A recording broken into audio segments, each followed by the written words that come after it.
The dining room was filled with laughter, the clinking of glasses, and the low hum of conversations about new cars, vacation homes, and successful business ventures. Linda May Parker sat quietly at the far end of the long oak table, her hands folded in her lap, the simple navy dress she had bought on clearance 3 years ago clinging a little too tightly at the waist. She was a math teacher at a middle school in Knoxville, Tennessee, a woman whose life was measured not in financial success but in the progress of her students. Tonight, however, none of that mattered. Her husband, Charles, Chuck to everyone in the family, leaned back in his chair, a glass of bourbon in his hand. His eyes slid toward Linda with the same look he had given her countless times before, a mixture of irritation and embarrassment. "You know, Mom," he said loudly enough for the whole table to hear, "some men get wives who are their partners in success. Linda here insists on staying a schoolteacher, making what? $30,000 a year? Barely enough to keep gas in the car." The room chuckled politely, and Linda's face flushed crimson. She stared at the china plate in front of her, pushing peas around with her fork. His mother, Evelyn Parker, gave a sweet, poisonous smile as she reached for another serving of casserole. "He's not wrong, dear. You really should think about presenting yourself differently. A woman reflects her husband, after all. Look at Nicky Davenport, always polished, always at Charles's side when he goes to business functions." At the mention of Nicky, Linda's chest tightened. Everyone at the table knew who Nicky was, the young, glamorous owner of a chain of beauty salons downtown, often spotted on Chuck's arm at fundraisers and social events where Linda was no longer welcome. They didn't bother to hide the comparison. "I saw her just last week." One of Chuck's cousins chimed in. "Such style. She could open a magazine with those looks. And she helps out at Charles's networking events, right? That's what I call a supportive partner." Linda pressed her lips together, forcing herself not to respond. She thought of her students back at school, the way their eyes lit up when a difficult equation finally made sense, the pride in helping kids who had no one else cheering for them. But here, none of that counted. To them, she was just a frumpy teacher with an outdated haircut and a job that brought shame instead of status. Chuck leaned closer, his voice a hiss only she could hear. "You embarrass me. You don't dress like the other wives. You don't act like them. You're dragging me down." His breath smelled of whiskey, his eyes sharp as knives. By the time dessert was served, Linda felt like she had shrunk into nothing. The laughter around her seemed cruel, echoing in her ears. When Evelyn raised a toast to Charles's bright future and the family that supports him, Linda quietly set down her glass of water and prayed for the evening to end. The ride home was silent at first, the night outside the SUV filled with the orange glow of streetlights. Then Chuck slammed his hand against the steering wheel. "You sat there like a lump. Couldn't you at least try to keep up? Every wife in that room has a manicure, a personal trainer, some sense of style. And you, cheap dress, worn-out shoes. Do you even care how you make me look?" Linda turned her face toward the window, watching the blur of neon signs and fast food restaurants pass by. "I care about our son," she whispered. That only made him laugh harshly. "Maddie, don't get me started. That boy spends every waking hour with those damn robotics kits. He needs to be out on the football field, building strength, learning teamwork. Instead, he's tinkering with junk like some kind of mama's boy." Her heart lurched. "He's gifted," she said firmly, surprising herself with the steel in her voice. "He builds machines most adults couldn't understand. He programs them himself. He has a future." Chuck's lip curled in disdain. "A future as what? Some nobody engineer? Football builds leaders. Robotics builds losers." The words slammed into her chest harder than a fist. She pressed her hand against her sternum, breath quickening, black spots flickering at the edges of her vision. "Chuck, I can't breathe." He shot her a glance, irritated. Not this again. Always some drama when things get real. But before he could finish, Her body slumped sideways in the passenger seat. The world went dark for Linda. By the time the SUV screeched to a stop outside the emergency room, nurses were already rushing forward with a gurney. Chuck followed, his face tight, muttering about the inconvenience.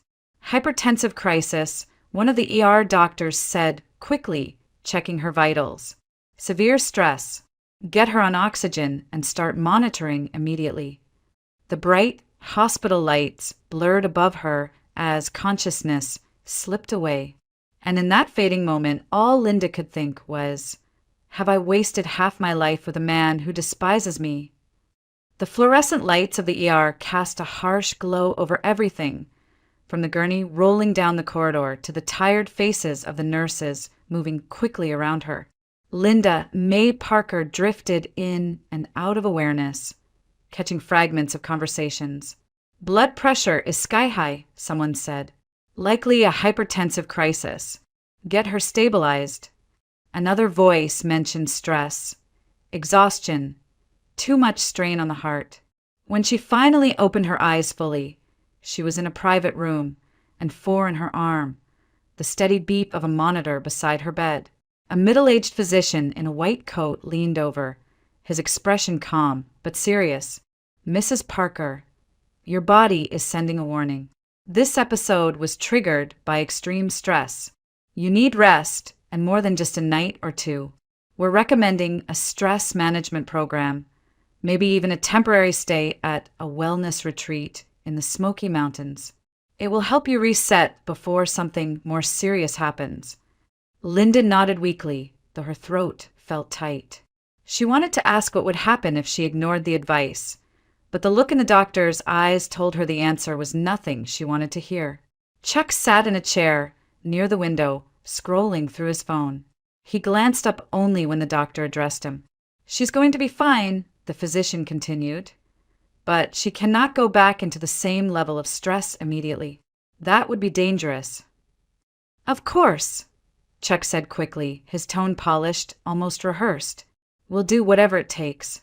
He offered a tight smile, then slipped his phone back into his pocket. But as soon as the doctor left the room, the mask cracked. He checked his watch, let out a sigh, and muttered, You sure know how to pick your moments, Linda. I had 2 meetings today. Important ones. She looked at him from the bed, her face pale, her body heavy with fatigue. I didn't choose this, she whispered. He didn't respond, just stood and paced the room. After a while he added, Look, the doctor's right. You need a change of scenery. There's a wellness retreat near Gatlinburg. They've got yoga, meditation, all that stuff. A friend recommended it. I'll book you in for a few weeks. You'll rest, and I can handle things here. Linda knew exactly what that meant. He could handle Nikki, the woman who was slowly taking her place in every corner of his life. The thought of going away, leaving Maddie behind with Chuck and his disapproving grandmother, made her stomach knot. But her body felt so weak, so spent, that resisting seemed impossible. The next morning, nurses prepped her discharge papers. Chuck spoke with efficient detachment, arranging for her to be transferred directly to the retreat. To the doctors and staff, he looked like the dutiful husband, responsible, attentive, making all the right decisions. Only Linda could see the impatience behind his eyes, the eagerness to get back to his own life without the burden of her presence. 2 days later, Linda arrived at the retreat, nestled deep in the Smoky Mountains. The place was beautiful in a quiet, almost haunting way. Pine trees stretching toward the sky, mist curling over the hills at dawn, cabins scattered across a sprawling property. Inside, she was given a modest room with a view of the woods, daily schedules of guided relaxation, diet plans, and group sessions about stress management. At first, Linda tried to follow the program. She attended yoga, though her body ached and her mind wandered. She listened to lectures about work-life balance, about the importance of self-care, though each word felt like a reminder of how far she had fallen from the life she once imagined. The other guests smiled politely, shared their stories of burnout in corporate jobs, marital problems, empty nests. Linda nodded but said little. Her own pain felt sharper, deeper, as though it didn't belong in the same category as theirs. At night, she sat by the window of her cabin, looking out at the dark silhouette of the mountains. Memories surfaced unbidden. Chuck's mocking laugh at the dinner table, his harsh words about Maddie, the smirk when he mentioned Nikki's name. She remembered their early years, too, how he once told her he admired her kindness, her devotion to children, her ability to see potential where others saw none. Back then, she had believed him. She had believed that love could endure differences, that kindness could bridge the gap between worlds. But sitting there in the silence of the retreat, she realized how wrong she had been. Love had faded long ago, eroded by disdain and betrayal. What remained was habit, fear of loneliness, and a desperate attempt to keep her family intact for Maddie's sake. A nurse stopped by each evening to check her vitals, reminding her to rest. Linda would smile, thank her, and then lie awake for hours, staring at the ceiling. She could no longer escape the truth. She was tethered to a man who did not love her, who saw her not as a partner but as a burden. And for the first time, she admitted to herself that she felt no love for him either. Only exhaustion, grief, and the hollow echo of years wasted. The mountains outside stood silent, ancient, and unmoved. Somewhere deep in her chest, something shifted. Not hope, not yet, but the faintest recognition that life could not continue this way. When Linda returned from the retreat several weeks later, the first thing she noticed was the silence in the apartment. It was too quiet, too empty. Her eyes darted around the living room, and her breath caught in her throat. The shelves where her books had once lined the wall were bare. The armchair where she used to sit and grade papers was gone. Even the family photos, wedding pictures, Maddie's school portraits had vanished, leaving pale rectangles on the walls like ghosts of a life erased. "Mom." Maddie rushed to her, his face pale, his small hands trembling as he clutched her coat sleeve. Dad kept moving things. He said they were just going into storage. But every day something else disappeared. First the TV, then your sewing machine, then the silverware. I didn't know what to do. She knelt down, holding him tightly, feeling the quick thump of his heart against hers. "It's okay, sweetheart," she whispered, though nothing felt okay. She looked around again, the hollowness of the apartment pressing in. What once was their home now felt like a stage, stripped bare after the show had ended. The sound of keys turning in the lock broke the stillness. Charles Parker walked in, the scent of cologne heavy in the air, his expression casual as though nothing unusual had happened. He carried a folder under his arm and tossed his jacket carelessly over a chair that wasn't even theirs anymore. "You're back," he said flatly. "Good. Saves me the trouble of tracking you down." Linda rose slowly, her body stiff. "What happened here? Where is everything?" "Streamlining," he replied without shame. "We don't need two of everything. Some of it's in storage. Some of it, well, Nikki and I can make better use of." The name hit her like a slap, though she had been expecting it. Nikki Davenport, the woman who had been lingering at the edges of her marriage for years, now stepping fully into the center. Charles opened the folder and pulled out a stack of papers. "This is the divorce petition. I've already spoken with my attorney. Everything's straightforward. You'll sign where indicated." Maddie stood frozen, his wide eyes fixed on his father. "You're leaving us?" His voice cracked with disbelief. Charles didn't even glance at him. "Don't be dramatic. You'll still see me. We'll work out visitation. But Nikki and I are moving in together, and I won't have two households draining my finances." Linda's hands shook as she took the papers, scanning the cold legal language. The terms were as cruel as the tone in his voice. He was offering her a small apartment on the outskirts of Knoxville, a place barely large enough for two people, and minimal child support, not even enough to cover basic expenses. This isn't fair," she said softly, her throat dry. Charles smirked, pouring himself a drink from the half-empty bottle he kept by the counter. "Life's not fair, Linda. You've been coasting along, teaching your little classes, acting like that's enough. It's not. I'm moving forward and you're dead weight. Be grateful I'm giving you anything at all." Her face burned, but she forced herself to stay composed. Inside, her chest ached with grief and humiliation, but there was no point in begging. She had begged enough already, silently for years, for respect, for love, for some sign that their marriage still meant something.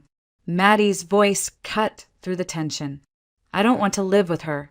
I want to stay with Mom." His small fists were clenched, his jaw set. Charles gave a dismissive wave. "You'll adjust. Nikki knows what's best for a boy your age. She'll get you into football, get you out of this nerd stuff with robots. You'll thank me later." Linda's heart broke for her son, but in that moment, clarity pierced through the haze of despair. This was the man she had tethered herself to for over a decade, a man who would dismantle her home, dismiss their child's passions, and replace his family without hesitation. She picked up the pen from the coffee table. Her hand wavered only once before she signed each line where the yellow tabs indicated. The scratch of ink on paper sounded final, like the closing of a door. Charles snatched the papers back with a satisfied smile. "Good. I'll have my lawyer file them by the end of the week. You can move into the new place by Monday. I'll have my assistant send you the address."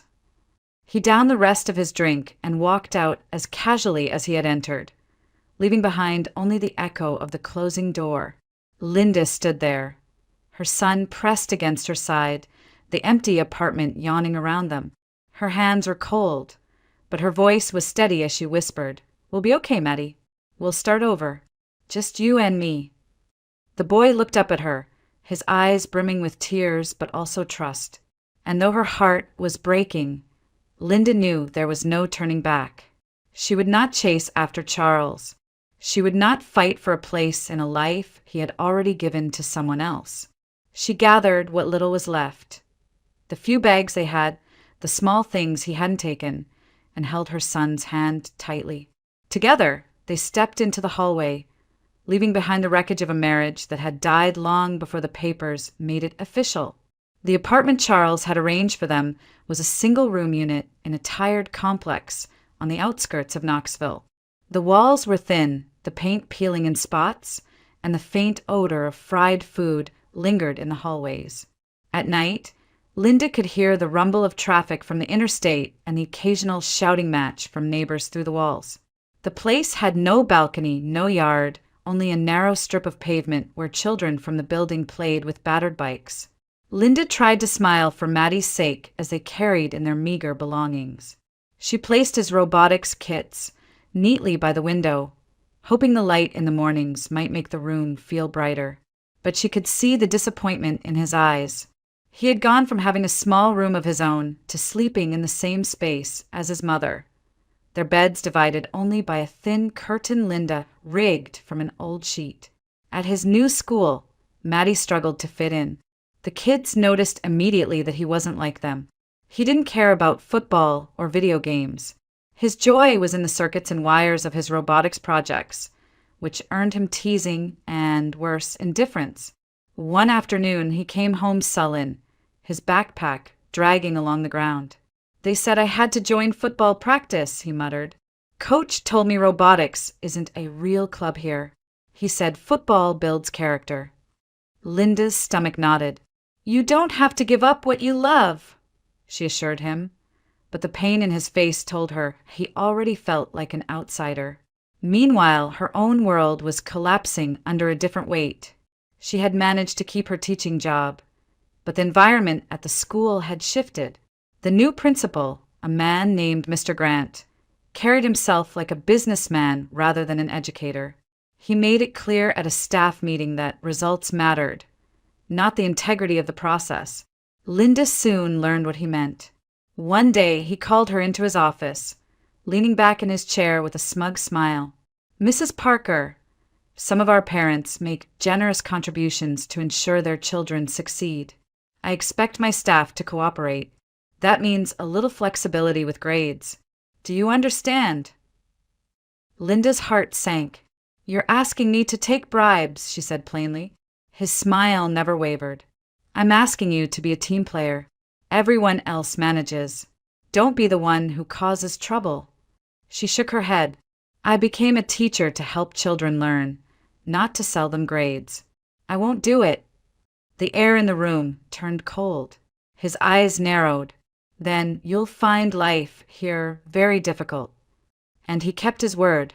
Within weeks, her schedule was overloaded. She was assigned extra classes without additional pay, required to cover for absent colleagues, and handed stacks of paperwork that no one else seemed to touch. She stayed late almost every night, returning home exhausted, her voice hoarse from teaching, her fingers ink-stained from grading. Bills piled up on the kitchen counter. Rent, utilities, groceries. The child support Charles had promised barely covered half of what Maddie needed. More than once, Linda skipped meals so her son could have enough. She sewed a tear in his sneakers, rather than admit she couldn't afford new ones. At night, when Maddie was asleep, she would sit by the single window, staring out at the neon glow of a gas station sign across the street. The world outside felt harsh and different. She thought of the home she had lost, the marriage that had crumbled, the career she had believed in now tainted by corruption. Every corner of her life seemed to be closing in. Loneliness pressed down on her chest as heavily as the financial strain. Friends from her old neighborhood had drifted away, uncomfortable with her divorce or too busy with their own lives. Family was far, scattered across states, and phone calls only emphasized the distance. Sometimes she pressed her hands to her face, stifling sobs so Maddie wouldn't hear. Other times she sat in silence, the weight of despair heavy in her bones. She wondered how long she could keep fighting. She had always believed that if she worked hard, stayed honest, and gave love freely, the world would repay her in kind. But now, with her marriage gone, her job poisoned, and her son struggling, that belief felt like another piece of innocence she had lost. Still, every morning, she forced herself to rise, dress, and face the classroom. She looked into the eyes of her students and pretended she was steady, that she could still be the teacher they needed. She smiled at Maddie, even when her heart was breaking. Yet, deep down, Linda felt she was standing at the edge of a cliff, the ground crumbling beneath her. And she knew, though she couldn't yet imagine how, that something had to change, because if it didn't, she and her son would be swallowed whole. The phone rang on a Thursday evening as Linda sat at the kitchen table. A stack of unpaid bills spread before her. She picked up, and before she could even say hello, Charles's voice cut through the line, sharp and impatient. "I'm cutting the support," he said flatly. "You'll get less starting next month." Her stomach tightened. "You can't just decide that, Chuck." The court ordered. "I can decide plenty," he interrupted. "And if you push back, I'll take you to court myself."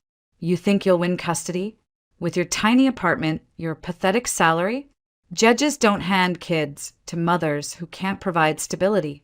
Nicky and I can give him a real home, a real future. Don't test me." Linda's hand trembled as she held the phone.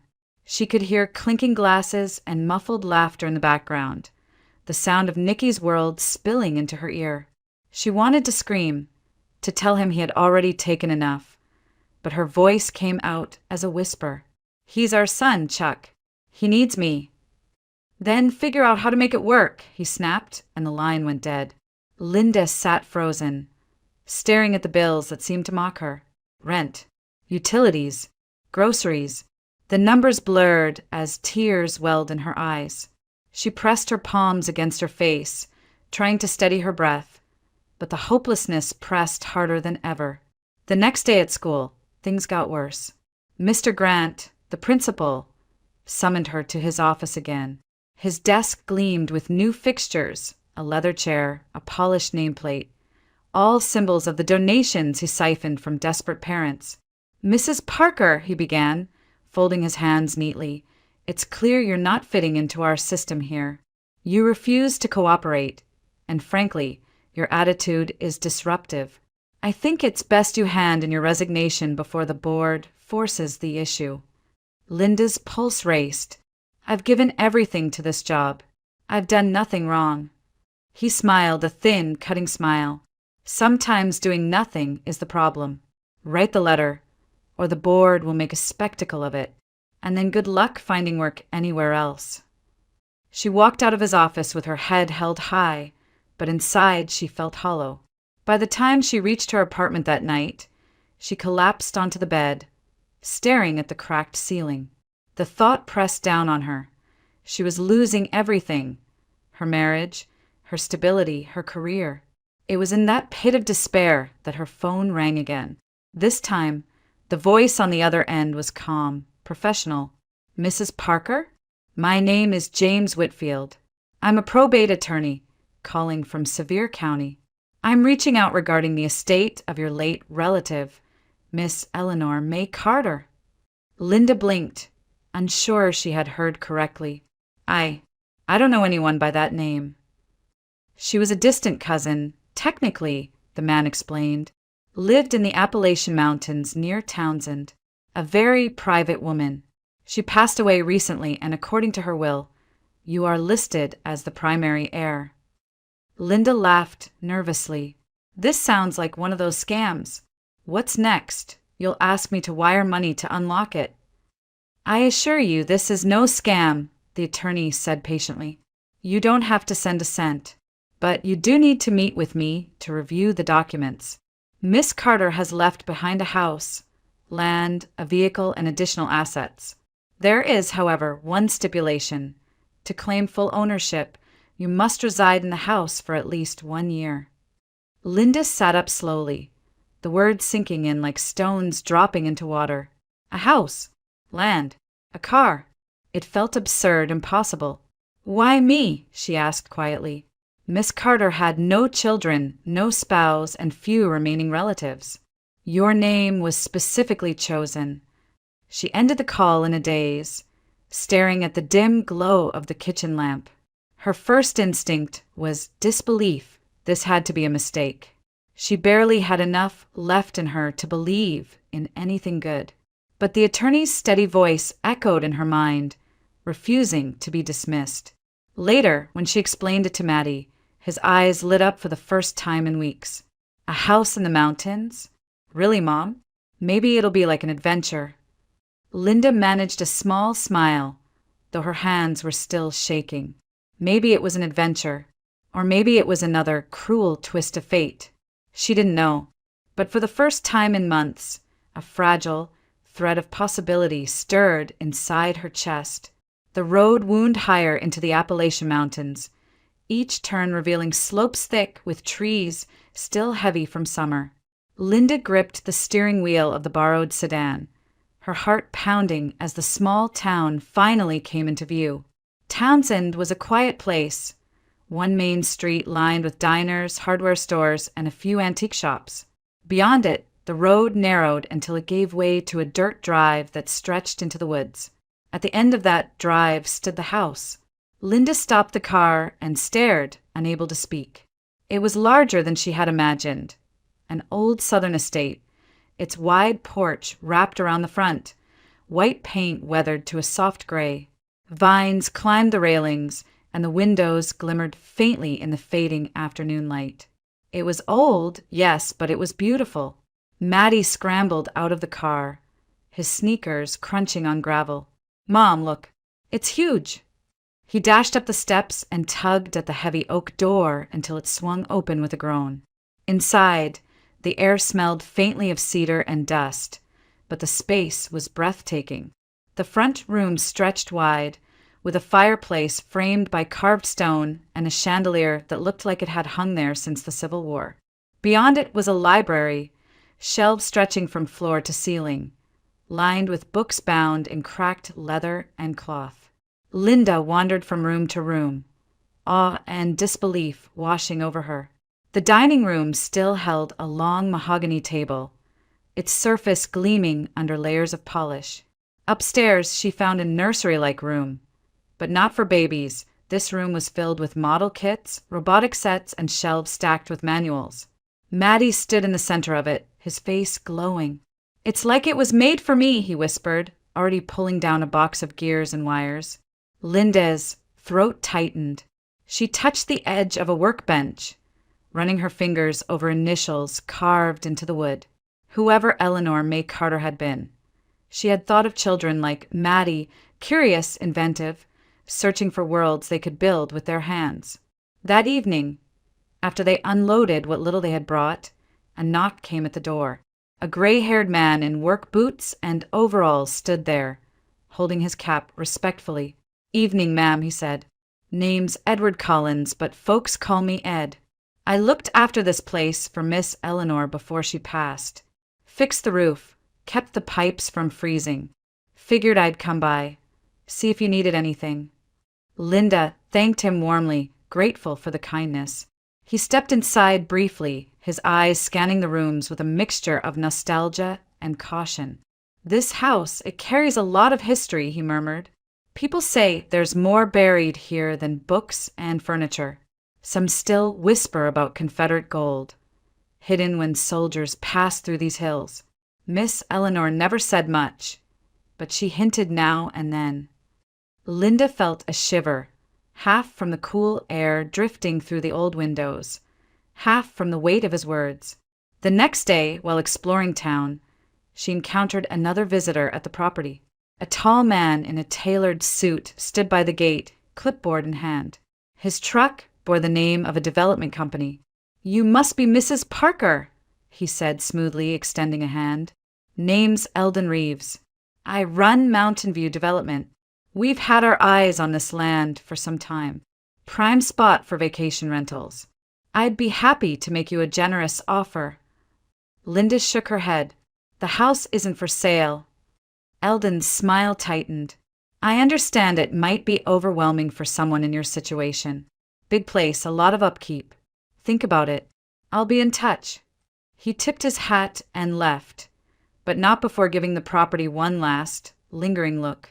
That evening, Linda sat on the porch as Maddie tinkered happily upstairs. The air was crisp, filled with the sounds of crickets and distant owls. She thought about the will, the condition that she live here for a year.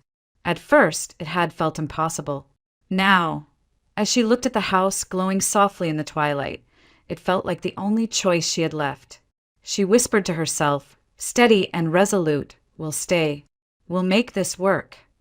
For the first time in months, Linda felt a glimmer of peace. The house was old, perhaps even burdened with secrets, but it was theirs. And for a woman who had lost everything, that was enough to begin again. Within a week of settling into the old house, Linda began searching for steady work. The money left in her bank account would barely cover groceries, and though the estate offered shelter, she still needed income. She walked into the small-town high school, resume in hand, her nerves taut as she waited outside the principal's office. To her surprise, the interview was brief and almost warm. The school had been struggling to find qualified math teachers, and Linda's experience was exactly what they needed. By the following Monday, she was standing in front of a classroom again, this time with a better salary and a lighter schedule than she'd endured back in Knoxville. The difference was immediate. Here, the students were respectful, curious, and eager to learn. Teachers supported one another instead of competing, and the principal actually encouraged innovation rather than bribes. Linda walked home each day feeling lighter, almost hopeful, as if her profession had been restored to what it was meant to be. At home, Maddie was thriving in his own way. For the first time, he had a room filled with light, shelves lined with books and robotics kits left behind by Eleanor. He spent hours at the workbench, soldering circuits and sketching designs, his laughter echoing through the halls of the old house. When he proudly showed Linda a small robot he had programmed to follow voice commands, she felt a swell of pride she hadn't known in years. Slowly, the two of them began to weave themselves into the fabric of the town. Neighbors stopped by with pies or fresh vegetables from their gardens, eager to welcome them. The pastor at the local church introduced himself and offered help if they ever needed it. At the grocery store, the cashier asked how they were settling in, genuinely interested in the answer. For Linda, it was startling. She had grown so used to cold shoulders and judgmental stares in Knoxville that this kindness felt almost unreal. She began to exhale the tension she had carried for so long, allowing herself to believe that maybe she and Maddie could truly build a life here. But the shadow was never far away. Eldon Reeves appeared at the gate one crisp morning, leaning casually against his truck as if he owned the place already. "Mrs. Parker," he said smoothly, "I hear you've taken a position at the school." "That's good. But let's be honest, this house is a burden. It's old, it's expensive to maintain, and the land is unstable. Geological surveys have flagged this area for potential landslides. You and your boy don't want to be caught in that, do you?" Linda tightened her grip on the basket of groceries she was carrying. "We're not selling, Mr. Reeves. The house was entrusted to me, and I plan to honor that." His smile was practiced, the kind that never reached his eyes. "Think about it. You don't want to end up with nothing because you clung to a sinking ship." He left after a few more pointed remarks, but Linda couldn't shake the unease his words left behind. That evening, after Maddie had gone to bed, she wandered into the library. The shelves smelled of age and dust, and as she ran her fingers along the spines of books, she found something she hadn't noticed before: a leather-bound journal tucked behind a row of encyclopedias. It belonged to Eleanor May Carter. The handwriting inside was neat but faded, entries spanning decades.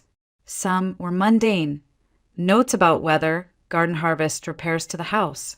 But others were different. They spoke of rumors passed down through generations, of gold hidden during the Civil War, of men who came sniffing around the property, claiming rights to it. There were even sketches, rough maps of the land, marked with cryptic symbols. Linda's pulse quickened as she flipped through the pages. The stories Ed, the caretaker, had hinted at were here in black and white. And the more she read, the clearer it became. Eleanor had known the property held more than sentimental value. She had guarded it fiercely, keeping the truth from opportunists like Eldon Reeves. Sitting at the old desk with the journal open before her, Linda felt a stirring she hadn't felt in years. Not fear, though danger lurked at the edges of these discoveries, but resolve. If Eleanor had trusted her with this house, then perhaps it was also her responsibility to protect whatever secrets it contained. She closed the book gently, the weight of history pressing down on her shoulders. Outside, the mountains loomed in the moonlight, silent witnesses to centuries of whispered legends. And Linda realized that her fight for survival was no longer just about rent or child support. It was about defending a legacy and perhaps uncovering a truth that others had been hunting for generations. The more Linda read through Eleanor's journals, the more unsettling the entries became. Early pages described everyday life: teaching Sunday school, tending gardens, walking into town for groceries. But as she reached the later volumes, the tone darkened. There were repeated mentions of strangers knocking at the door, questions about the property, men who offered money in exchange for quiet access to the land. One name surfaced more than once: Eldon Reeves. The careful script underlined it, as if to emphasize caution. Do not trust him. He's after what lies beneath. And then came the entry that froze Linda's blood. The Carter family guarded something since the days of the war: Confederate treasure, hidden when Union troops swept through these mountains. I never told a soul, but the hunters suspect. If they find it, they will not stop at words. They will destroy to claim it. Linda shut the journal, her pulse racing. She sat back in the worn leather chair, the shadows of the library thickening as the evening sun disappeared behind the ridges. Confederate treasure? It sounded like folklore, the kind of story passed around campfires to entertain children. Yet Eleanor had written about it as fact, with a seriousness that left no doubt. That night, sleep refused to come. She tossed in her bed, the sound of crickets outside only heightening her awareness of every creak in the old house. Around midnight, she heard it, footsteps crunching softly on gravel outside. She slipped quietly from the bed, her heart hammering, and pulled aside the curtain. The yard was drenched in moonlight, silver against the dark woods. And there, by the edge of the porch, a shadow moved, tall, deliberate. She held her breath as the figure crept closer, pausing at the window before melting back into the trees. By morning, she was still shaken. When Ed stopped by to drop off firewood, she pulled him aside. "Ed, have you ever seen anyone prowling around here at night?" His face tightened. "I was hoping you wouldn't. Eldon's been sniffing around this place for years. Back when Miss Eleanor was alive, he'd show up uninvited, asking about old family rumors. Folks say he's a treasure hunter, dresses himself up as a developer, but what he wants is buried under this land." Linda shivered. Eleanor warned about him in her journals. Ed nodded grimly. Then she knew what she was talking about. "Don't trust him, Mrs. Parker. Not for a second." Later that afternoon, while Linda was reorganizing books in the library, Matty came rushing in, his face flushed with excitement. In his hands was an envelope, yellowed with age, that had slipped from a false back in one of the shelves. "Mom, look what I found!" he exclaimed, spreading the contents across the desk. It was a folded piece of parchment, brittle at the edges, covered in hand-drawn markings. Linda leaned closer, her breath catching. It was a map, detailed sketches of the property, with symbols that matched those in Eleanor's journal. Lines traced from the house to the woods, ending at an X near a stone formation she recognized from their walks. "This is it," Matty whispered. "The treasure. It's real." Linda's throat went dry. She wanted to tell him not to get carried away, that legends didn't always hold truth. But the evidence was before her eyes. The map, the notes, Eleanor's warnings. She folded the parchment carefully and locked it back in the desk drawer, her hands trembling. "Listen to me, Matty," she said softly. "Whatever this is, it's dangerous. People like Reeves won't stop if they think we know more than we should. We need to be careful." He nodded reluctantly, though his eyes still shone with curiosity. That night, Linda lay awake once more, the journal open on the nightstand beside her. The house creaked as it settled, and every sound set her nerves on edge. She couldn't escape the feeling that inheriting this place had pulled her into something larger, something darker than she had ever imagined. She stared out at the moonlit ridges, her mind racing. This wasn't just a chance at a new life. It was a responsibility, one that came with danger, secrets, and the weight of history pressing down on her shoulders. For the first time, Linda understood that Eleanor hadn't simply left her a house. She had left her a battle. The knock at the door came early on a Tuesday morning. Linda opened it to find Eldon Reeves standing tall on the porch, flanked by two men in pressed suits. One wore the badge of the county commissioner. The other carried a thick folder stuffed with papers. "Mrs. Parker," Reeves began smoothly, his voice edged with false courtesy, "we need to have a serious discussion about this property. The county has reviewed the geological surveys, and the risk of landslides is significant. For your safety and your boys', it would be best if you sold the land to Mountain View Development immediately." Linda steadied herself against the doorframe, her knuckles white. "This house has stood for over a century. If it were as dangerous as you claim, Eleanor would have been gone long ago." The commissioner cleared his throat. "Ma'am, we're prepared to issue a notice of condemnation. You'll be forced out sooner or later. Selling now is your best option." Eldon leaned in, lowering his voice as if sharing a secret. "You don't want to get caught up in legal trouble, Mrs. Parker. Sign the papers, take the money, and walk away." Linda forced a polite smile, hiding the tremor in her chest. "I'll need time to review these documents with my attorney," she said, deliberately using the word that made Reeves's jaw twitch. She accepted the folder, thanked them curtly, and shut the door. When she turned, Matty was standing at the foot of the stairs, worry etched across his face. "They want to take it, don't they?" She pulled him close, smoothing his hair. "They won't. Not if we can prove the truth." That evening, While sorting through boxes in the cellar, Maddie noticed something unusual. The floorboards near the back wall felt uneven, almost hollow beneath his sneakers. Excited, he called for his mother. Together, they pried loose the warped planks, revealing a narrow staircase spiraling into darkness. Flashlight in hand, Linda descended cautiously. The air grew damp and cool, the stone walls glistening with moisture. At the bottom lay a hidden chamber, untouched for decades. Dust-covered crates lined the walls. Inside were relics, Confederate-era uniforms, rusted weapons, and bundles of yellowed papers sealed in wax.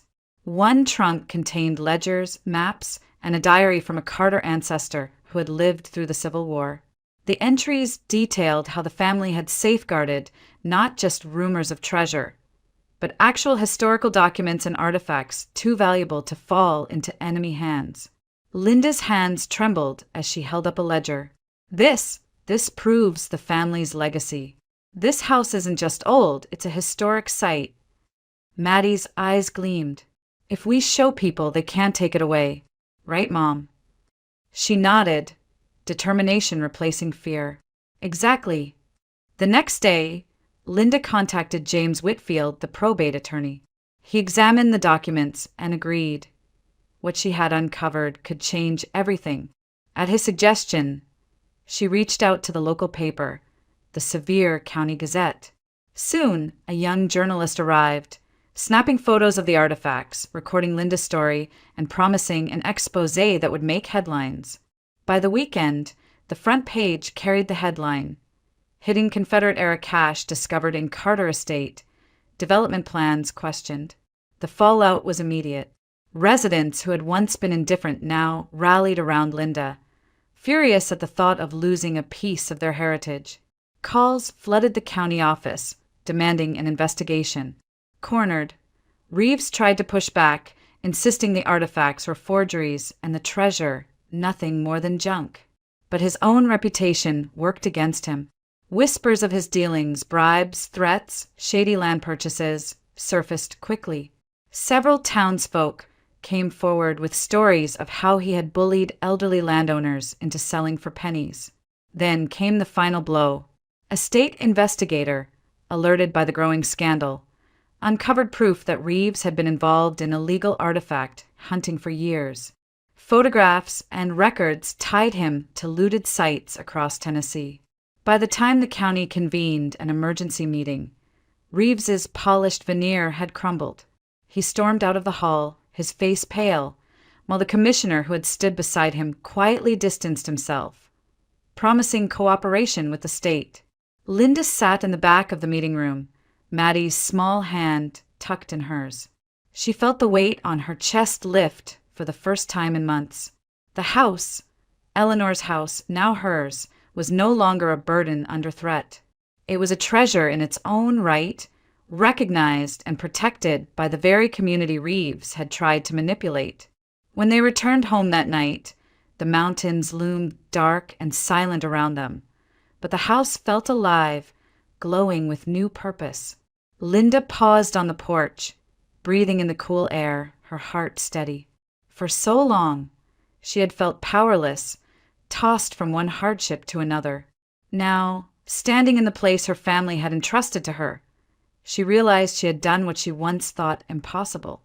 She had defended her son's future, her legacy, and her dignity against those who would have taken it all. News of Eldon Reeves's downfall spread quickly across Sevier County. But for Linda, the true victory was far more personal. For months, her life had been dictated by other people's cruelty. Charles's betrayal, Mr. Grant's corruption, Reeves's greed. Now, at last, she could breathe. The legal process moved swiftly.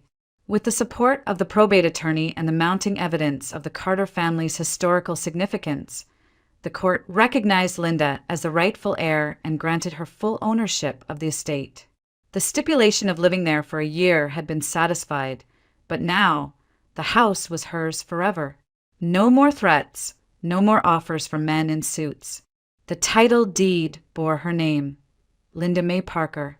At the same time, word about Maddie's talent began to circulate. The robotics kits Eleanor had left behind were more than toys. They became tools for a future.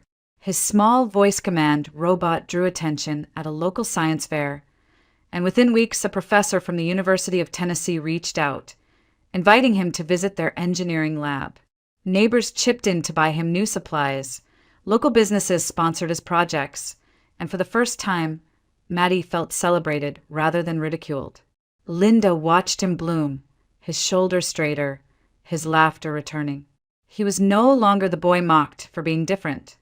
He was a young inventor whose community believed in him. Meanwhile, Charles Parker's carefully curated life collapsed. Nikki Davenport left him for a wealthier investor, and his business ventures, propped up more by image than substance, crumbled without her connections.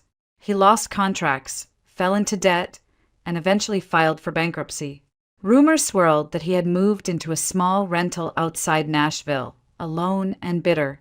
He made no further attempts to interfere with Maddie's custody. Perhaps it was shame, perhaps exhaustion, but Linda suspected it was something simpler. He no longer had the resources to fight her.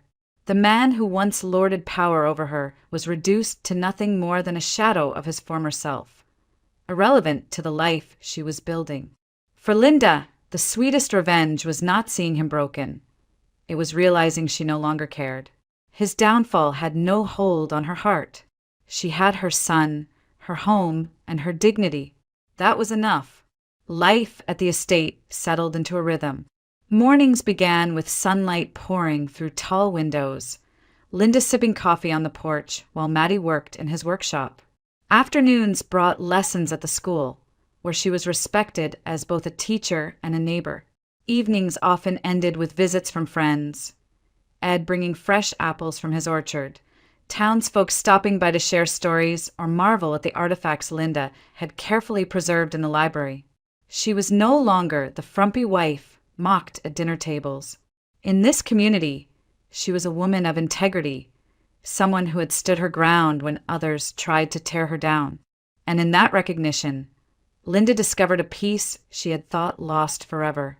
One evening, as summer gave way to autumn, she and Maddie stood together on the wide porch. The air smelled of wood smoke and pine, and the mountains stretched endlessly before them, bathed in the amber glow of sunset. Maddie leaned against the railing, holding the small robot he had been working on all week. "Mom," he said softly, "do you think Dad ever wonders what he lost?" Linda looked out at the rolling hills, her heart steady. "Maybe. But what matters is what we've found." She wrapped an arm around his shoulders, pulling him close. They stood in silence for a long while, the sound of crickets rising with the evening. For Linda, the moment held more weight than any courtroom ruling or newspaper article. It was the simple truth of survival, of finding strength when everything else had been stripped away. She had been humiliated, abandoned, nearly broken.